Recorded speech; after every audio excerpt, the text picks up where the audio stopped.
So my homies they call me novice because I know grease smoke tree or chalk my nose trees. They told me that this temporary high is how we escape this gravity of a country. Said he's all cruise, Joe, but they didn't tell me about Juice WRLD, how he got stoned to death like Stephen. They didn't tell me that blonde was sharp enough to cut my life short. See, this get rich quick is a virus I got tested positive to. This Yahoo was a virus I got tested positive to because I got 5,000 to feed back home. I need 2 fish. I need 5 loaves as breadwinner. I got make dough. Maka agu na guzikwawa guy. So I put my conscience on auction and fraud was the highest bidder. But forgive me, Mama Mia. I just want to give you the word. I don't even like the fraud. I even try withdraw, but they didn't tell me that when you sell your soul to the devil, you can't refund. It's a Sunday morning in Madala. The Green Reaper walks into a church with a suicide bomb in his agbada, and like Elijah, he sends the fire down. The worshippers are barbecued.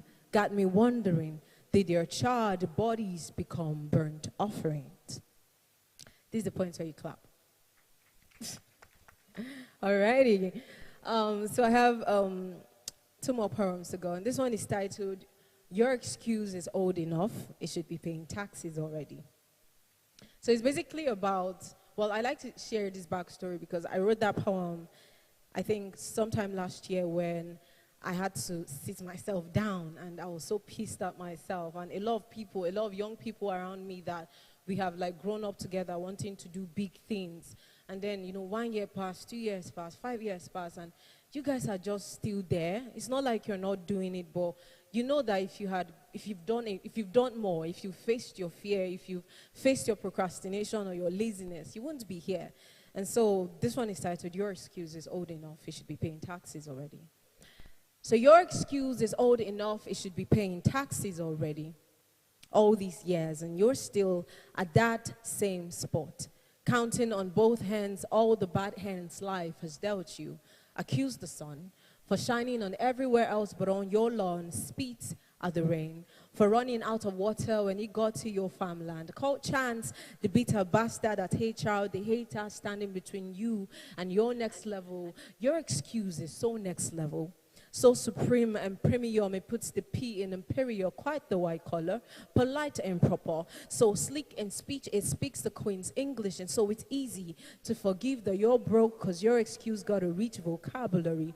Knows the right word for everything, but the word for its own mistakes, but the word for its own problems. All this English, but your life don't translate. All this English, but you can't translate. That self-sabotage is the English speak for bro.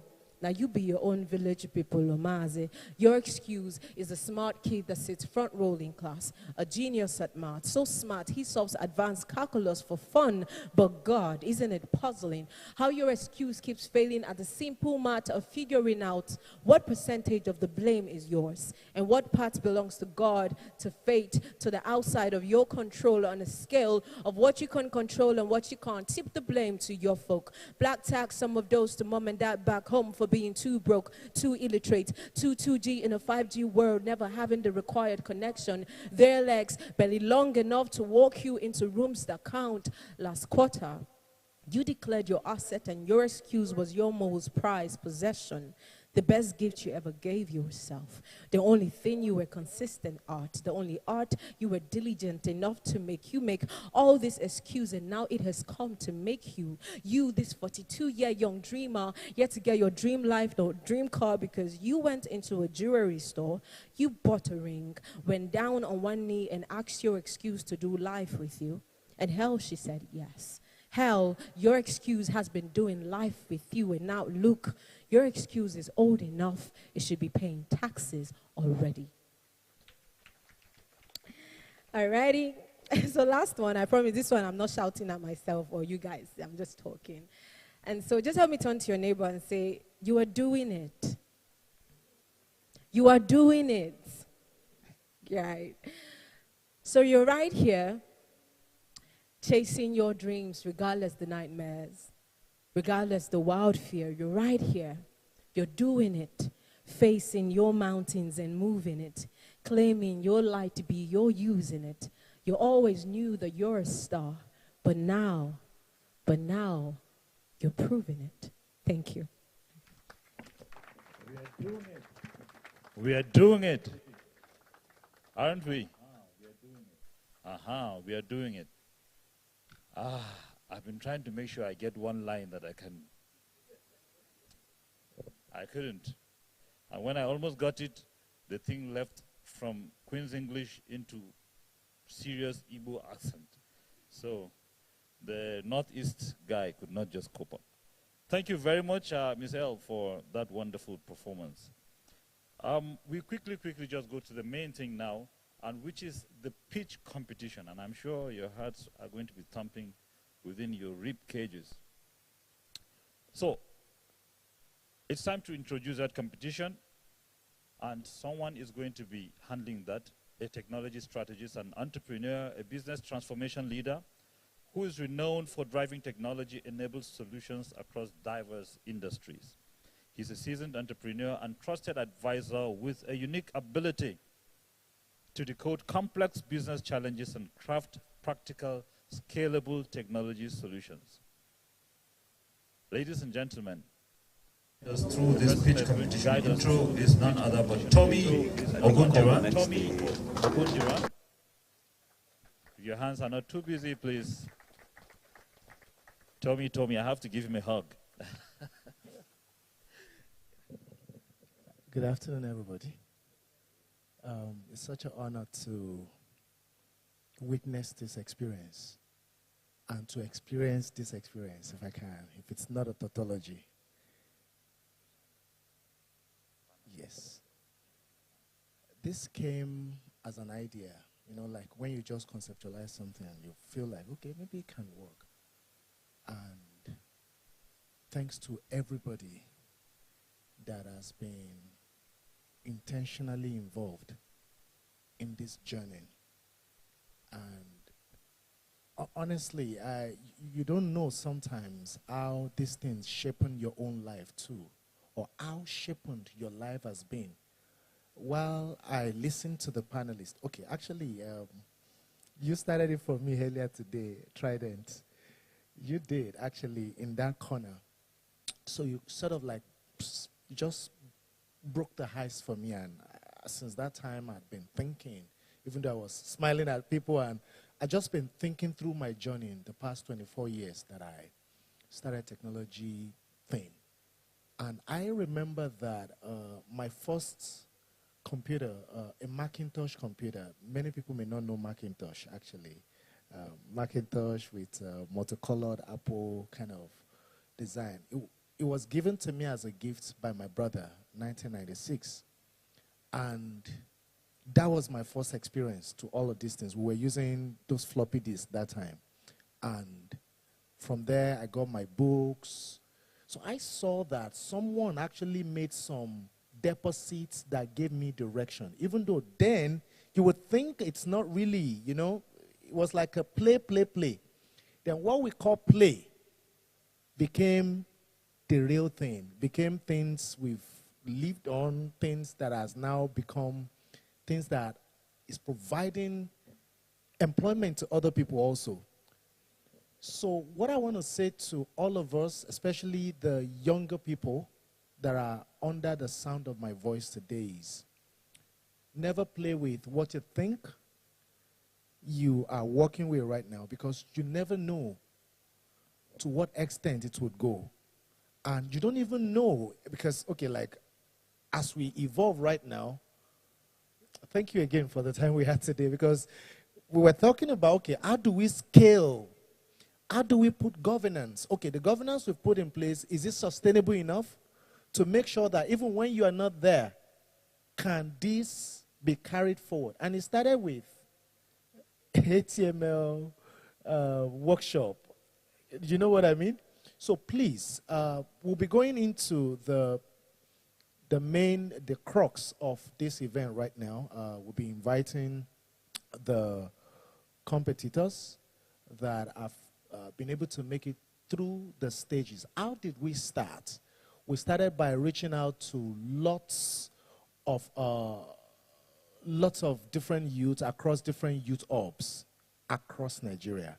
So some of them through NYSC orientation camps, some of them through various WhatsApp groups, because it's difficult sometimes, even though you know they are Nigerians, but you don't know them. Some of them even thought we were scammers. Some of them felt, okay, why are you calling me? Imagine you're calling people and the person is like, please get off my phone. You're trying to help, but fortunately, unfortunately, that's how we are, and that's where we are.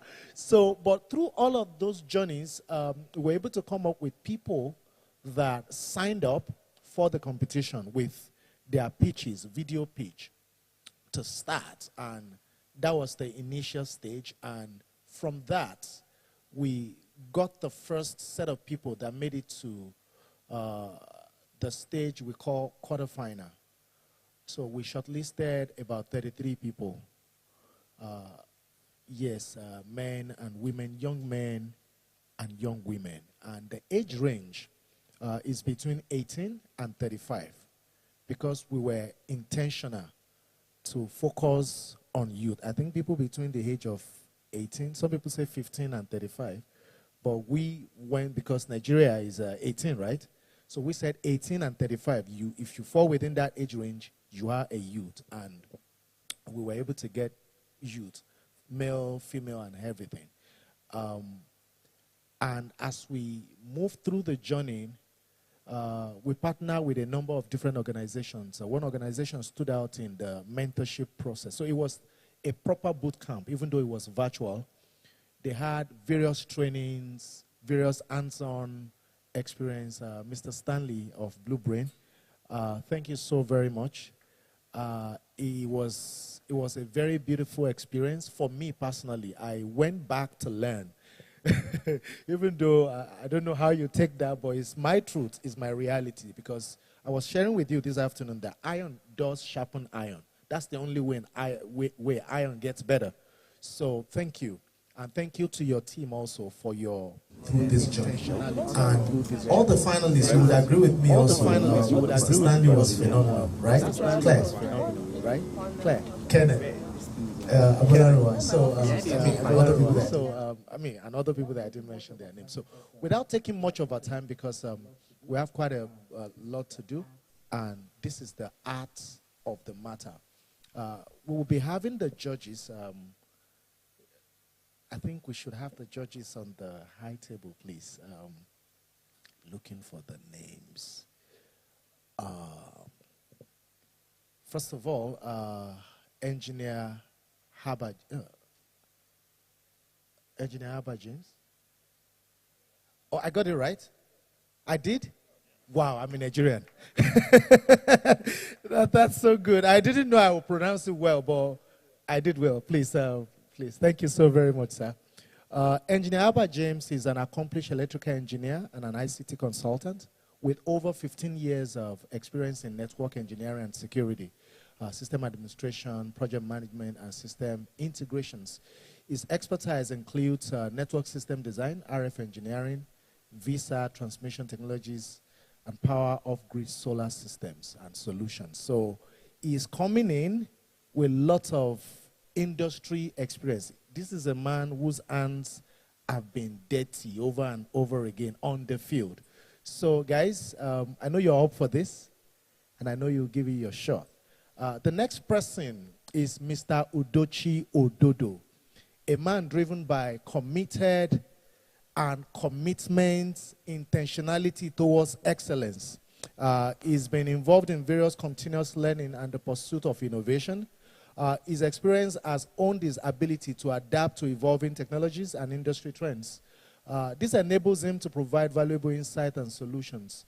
So, I mean, there is no other person that could sit and be a judge than someone that has been there, done that. So thank you very much for accepting to be a judge on this. Please, let's make it to the stage. Next person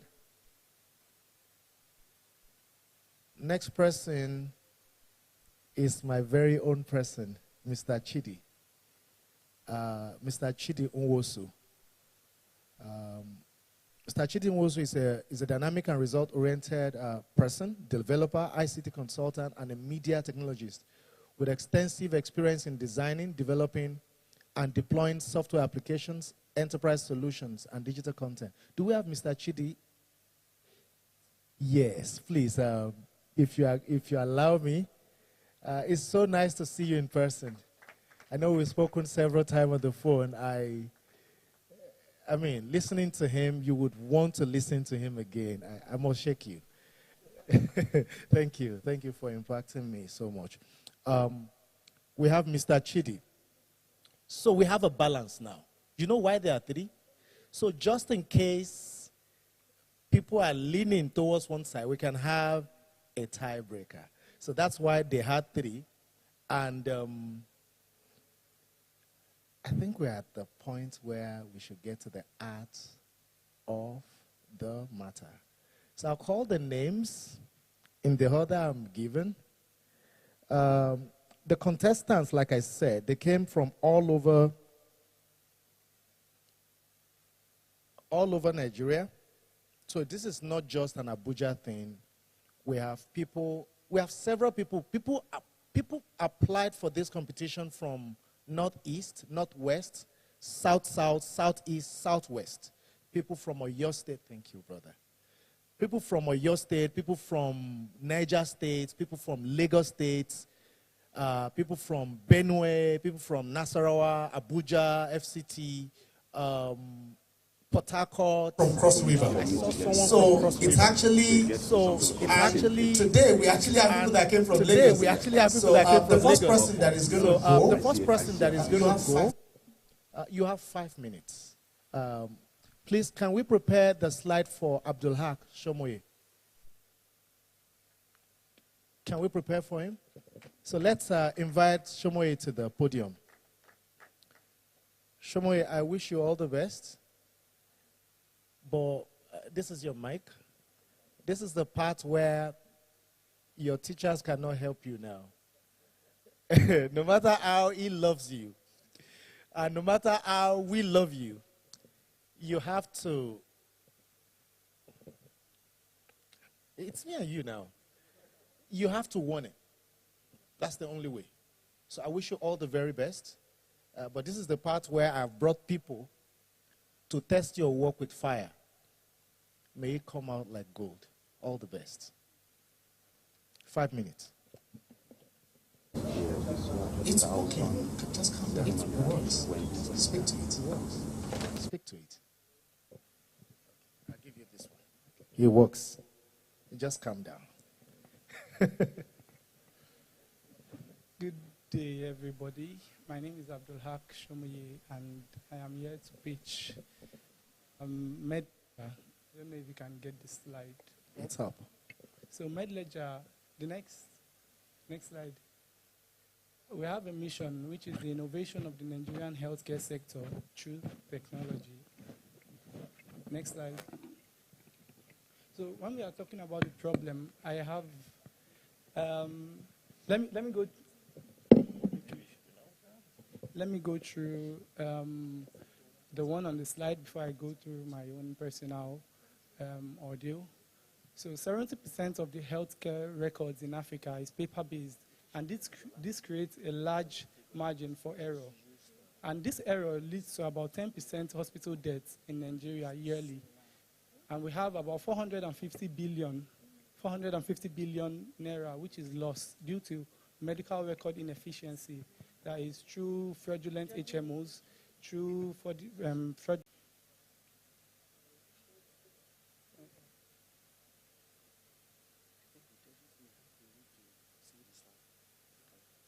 Okay. Sorry, we'll have the judges back so that they don't back the presentation. That's okay. That's okay. That doesn't make you less of a judge. You are still our eligible bona fide judges. But Mr. Chidi, you won't go far to the back. Please sit beside the teacher. But I will have, there is an invisible blockage here. Because, sorry, I got you. This is the teacher. But you don't know him today. Wireless. Please go ahead. Show me. Okay, so the solution, our solution aims to digitize access to healthcare records. We issue and verify medical records securely through organizations. And I think this is one of the core parts of this problem because it's an innovation, not an invention. It's building on existing things. We have EHR systems already, but I aim to utilize the interplanetary file system, that's the IPFS system. It's a different method of file storage, and it stores files decentralized. I'm a blockchain enthusiast, so I look towards anything that helps in decentralization. And it helps solve comprehensive record management, accessible record system, reduction in financial loss, which I spoke about. That was about 450 billion lost every year. And it's designed to be compatible with the Nigerian market and challenges. The IPFS system, if integrated, can allow for offline access to these records. It still uses internet connection, but in places where there's low or little to internet connectivity, you can still have access to these files. Next slide, please.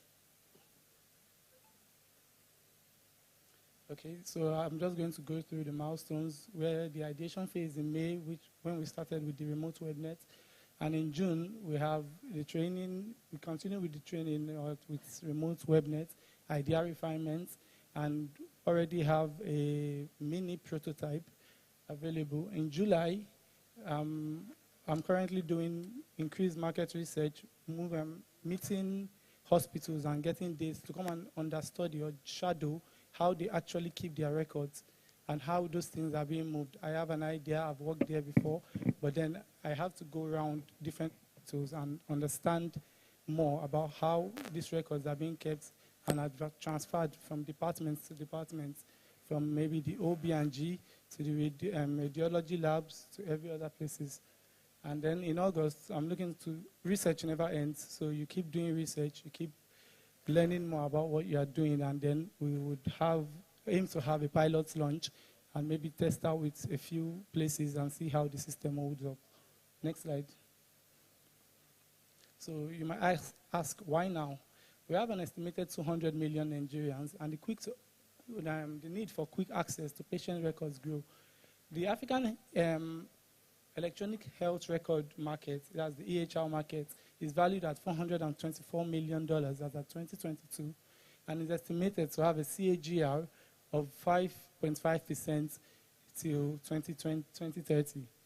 On the market side, the African digital health market is growing at 17% CAGR and is expected to go to about $15 billion by 2030. And we've seen growth in health tech funding, which has grown about 81% year over year, according to Partech. And global verification, MedLedger just doesn't help provide the electronic health record. It provides an electronic health passport.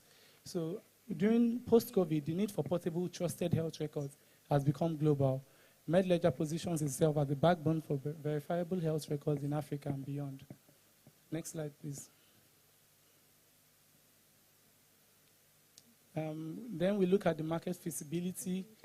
With the first product, we aim to target HMOs, healthcare facilities, such as hospitals and labs. HMOs first, as the need for a better record system solves a critical pain point for healthcare officials and provides value, which is one of the core parts I'm looking at, not just building a product, but building something valuable, building something that helps people or improves the lifestyle of people. Next slide. So this is just an infographics on different aspects of the EHR market. So we can see the 5.2% CAGR. We can see the industry developments. We've seen the trends in the healthcare sector now is the integration of artificial intelligence and machine learning tools. Next slide. So our revenue model. We aim to pursue revenue growth using a business-to-business model for a start, with an estimated 34,000 healthcare facilities in Nigeria, according to the Federal Ministry of Health. A modest 1% initial market penetration within the first 2 years of operation at a subscription rate of 30,000 monthly would give us about 10.2 million per month, 122.4 million yearly. That makes the annual recurring income, estimated annual recurring income, to be 122.4 million, And the estimated total accruable market, that is 12.2 billion. Next slide, please. So I'm the only person at the moment working on this. I have a degree in health education from the University of Ilorin. I studied mobile app development at Femtech, and I am currently interning at the National Information Technology Development Agency here in Abuja. Thank you. Next slide. Thank you. We're going to take the next 3 minutes to entertain questions. Please, you don't know him. So you want to help us help him so that it becomes better. So I want to start by saying all of this, I could also do it like Bobo. You know Bobo Star? When you want to like just put something together. Anybody can put up a slide deck. Do we agree? Do you have a working prototype that can convince someone of interest here today seated to say, okay, you are more intentional about what you're doing or what you want to do? Yes. Do you have it you can display? I can bring, unless I have to log in to the system. Okay, I'm not judging you because I'm not the judge. I'm just asking. So I've started by asking that question. So please help me, guys.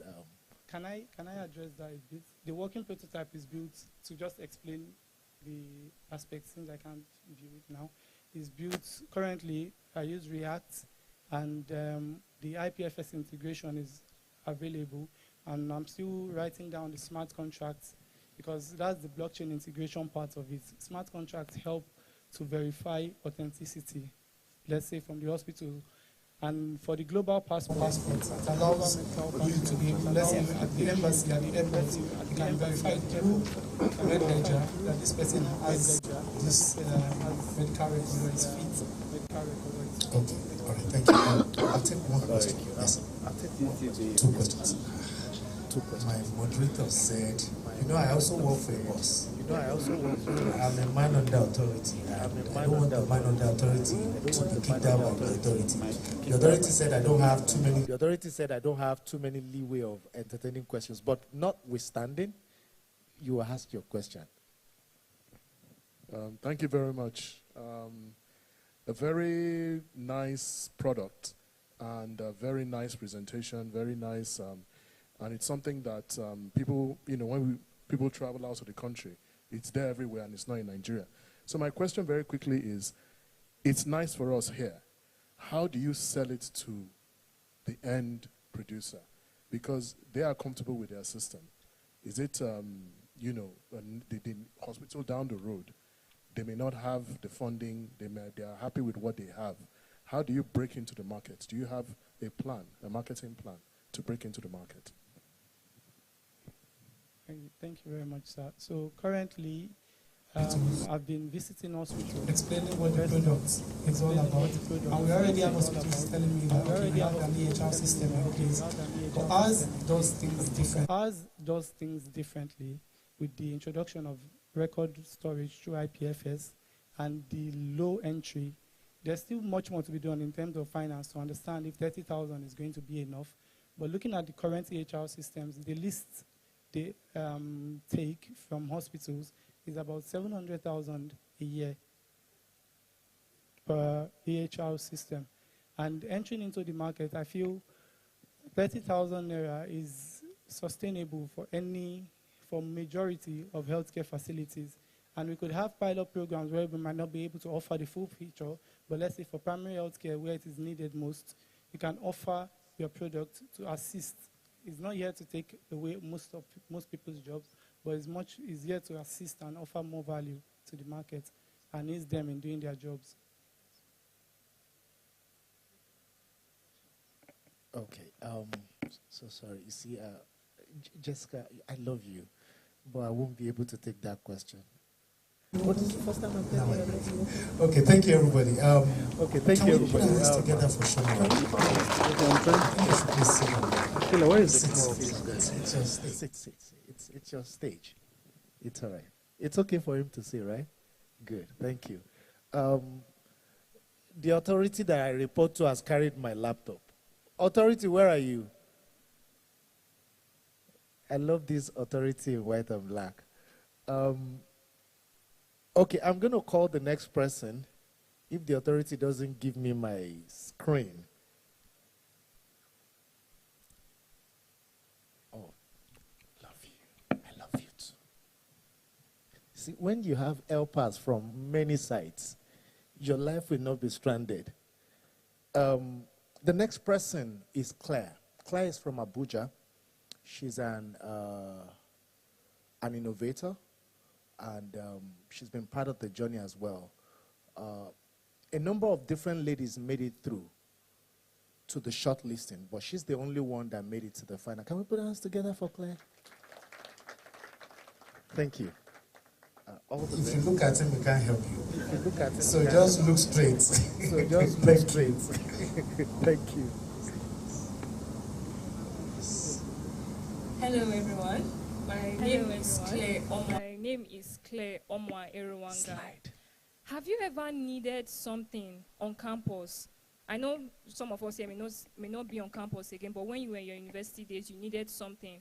But you did not know that someone sold exactly that. Let's say a phone charger, or you needed a tutor or something else. And at the other side of the spectrum, you are a student seller, but you don't have that visibility. You don't have a way to grow yourself. And you are struggling, or maybe on different WhatsApp platforms, on Instagram. There are no structured platforms for you.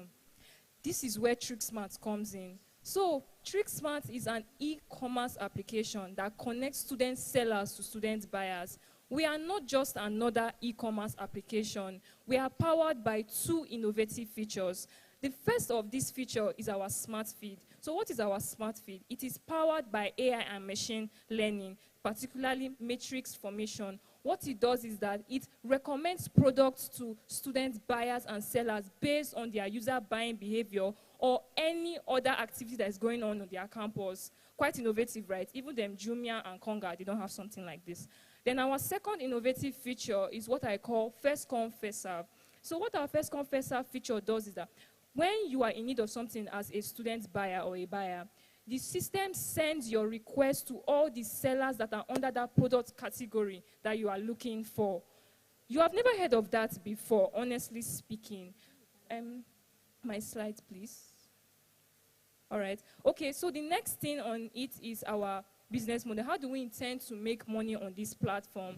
What we have done is that we'll run a commission model and as well as a subscription model. So we'll be collecting a commission of 0.5%, and we will also be collecting a subscription amount based on the particular product or services that you would want us to render to you. So our market opportunity, of course, is students all over Nigeria. Can I please have my slides?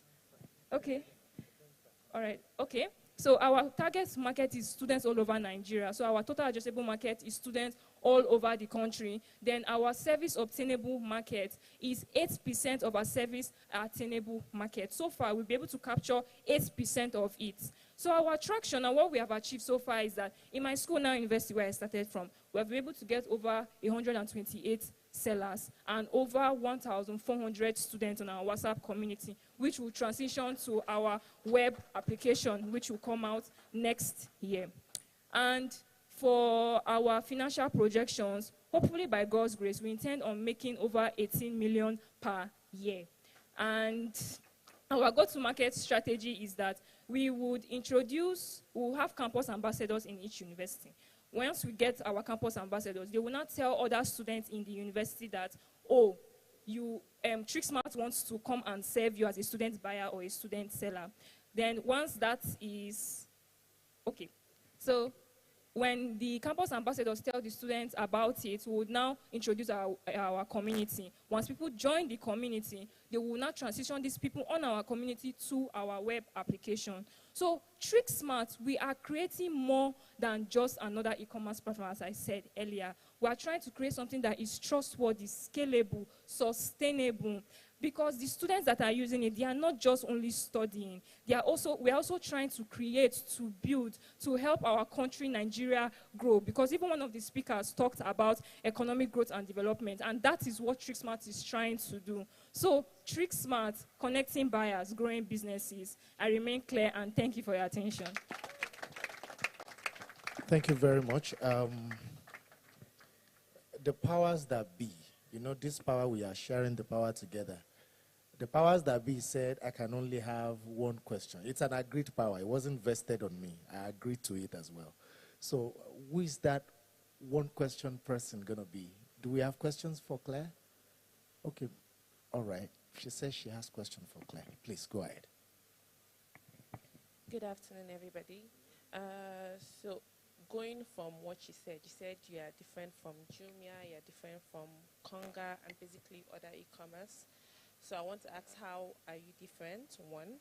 Two, I want to ask, is your market just students? So I, off campus, cannot use your application. That is two. And then three, again. So basically, with other e-commerce platforms, you can easily search, or take, for example, I'm trying to buy something off Facebook now. I can search, I'm in Uni Abuja now. I can search, shoe vendors in Uni Abuja, and it gives me vendors available in my institution where I am. Why would I want to use your app to search for instead of using Facebook that everybody already knows? Do you understand the question? Okay, Thank you. I hope I can get it right. Okay, so I'll start with the first question on what makes us different. So the first thing that makes us different is that we are student-focused. We are specific to your campus. That's even answering your third question. We're specific to your particular campus. Another thing that makes us different is the smart fee that I mentioned earlier. Jumia, Konga, they don't recommend products really based on your buying behavior. You know how Spotify recommends music based on your listening behavior, your past, your listening. They even have this DJ now that can recommend what you listen to in 2023 and give it to you now in 2025. That's what StrickSmart is trying to do.